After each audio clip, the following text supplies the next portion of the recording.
Back before Konami sold their soul for profit and ostracized their entire fan base, they were pretty well known for some of the most popular video game franchises of the time. Metal Gear Solid, Silent Hill, Zone of the Enders, Contra, Bomberman, and what we're here to talk about today, Castlevania. Game series that revolutionized modern gaming as we know it. Even Kojima had basically kickstarted his career with the Metal Gear franchise and its outrageously long and ridiculous cutscenes. Don't worry, we'll get there. But comparatively, few had such a profound effect like Castlevania, which spawned the term Metroidvania from one of their more popular games, Symphony of the Night, which had you play as the son of Dracula, exploring and fighting through the castle that has been the thorn in the side of the Belmont family since time immemorial.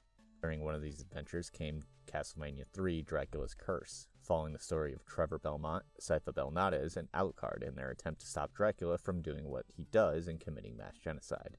Well, a studio in Austin, Texas called Powerhouse Animation, along with Mua Films and Tiger Animation, eventually down the line, took the concept of Dracula's Curse and made a Netflix exclusive series based on Konami's Castlevania. Let's take a look and see what they managed to create.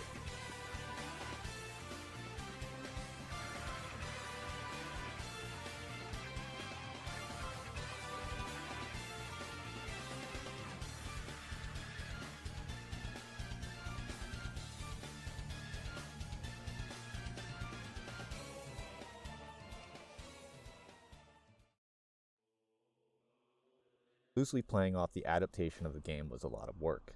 As the game had a story, the characters themselves were one of many. However, the opening of the show goes to great lengths to humanize not only them, but the primary villain for the first half of the show, Dracula. How he met Lisa Tepes, how he inevitably condemned humanity to extinction based on their ignorance. Within 30 minutes, the show has you feeling for the main baddie. I should also mention, the show is brutal.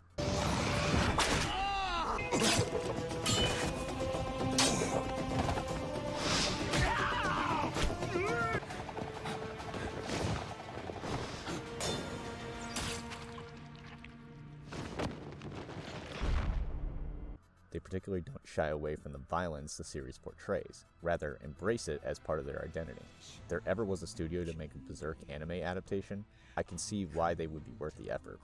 Feels like showing off to get the Berserk license. Fucking livestock!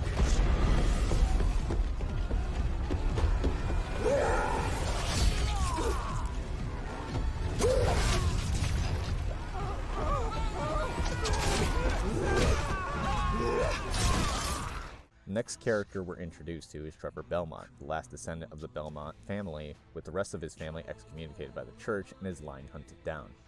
Now a drifter who could give two shits about the greater world himself, rather forces the greater story after meeting with a group of speakers, traveling mages, to rescue one of their own.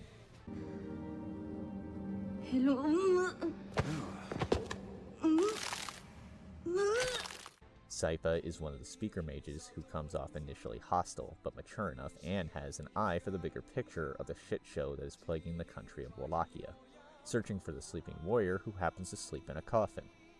Alucard, or how he's introduced as Adrian Tepes, is the son of Dracula and Lisa.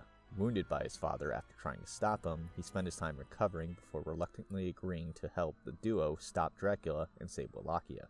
Now, I could spend the next hour or so talking about the two Forge Masters, Vampire Generals, Saint Germain, or the others that get plenty of development, but I'm here to get you hooked, not do character analysis. The show itself is split into 4 seasons, with 32 episodes of content to expand the greater lore and characters as a whole. And while the events of the game end around Season 2, they build upon the aftermath of it, and how the trio develops in the world both during and after the death of Dracula. Oh yeah, spoiler, Dracula does get killed at one point, but you should have expected that coming in. I should also mention that even though this is technically considered an anime, it doesn't have the typical anime tropes associated with modern anime that drive me so fucking crazy that I stopped watching a lot of it. People actually talk like people and not cardboard cutouts that exist to fill in the hole of some fantasy that the author wants to fulfill.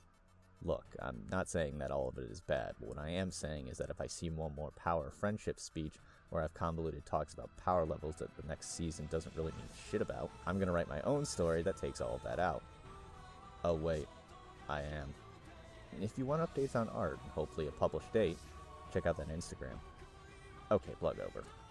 What really draws me to this show is the fact that it treats the audience like an adult and understands you're here for a fun time in a dark fantasy setting based on a video game you probably played a bunch in the past. The music, the atmosphere, the character interactions, and by fucking god the action scenes are remarkably well crafted that they put some high budget movies to shame. There's impact, violence, drama, even a few heartfelt scenes that make you feel for those 2D drawings on the screen. One of my favorite moments is a scene in Season 2 that is an interaction between Sypha and Trevor, where Trevor is exploring through his old family archives and finds a chest hidden in the wall. Dragging it out from the wall and slipping on books as Sypha isn't sure what the big deal is. Breaking it open, along with the magical ceiling, Trevor finds the Morning Star, a magical chain whip, which is a significant upgrade compared to his standard consecrated whip. The musical ambience building it up is a major achievement, the sheer reverence Trevor has for the weapon itself, the pride he takes in holding it, which becomes a staple in his arsenal later on, right until the end. It's a quick 90-second scene that brings this minor character moment greater weight that shows through the show itself. These characters have arcs and grow past their initial interpretations. Trevor going from a bum, excommunicated and not giving a shit, to willing to put his life on the line for someone else and the greater good as a whole. And that's just one interaction with one character. There's a whole sequence of events taking place in a dimension called the Infinite Corridor that, as you can guess, goes on infinitely and has some of the most visually striking imagery I've seen, with Violet Evergarden blowing everything else out of the water. I could go on, but you understand my point.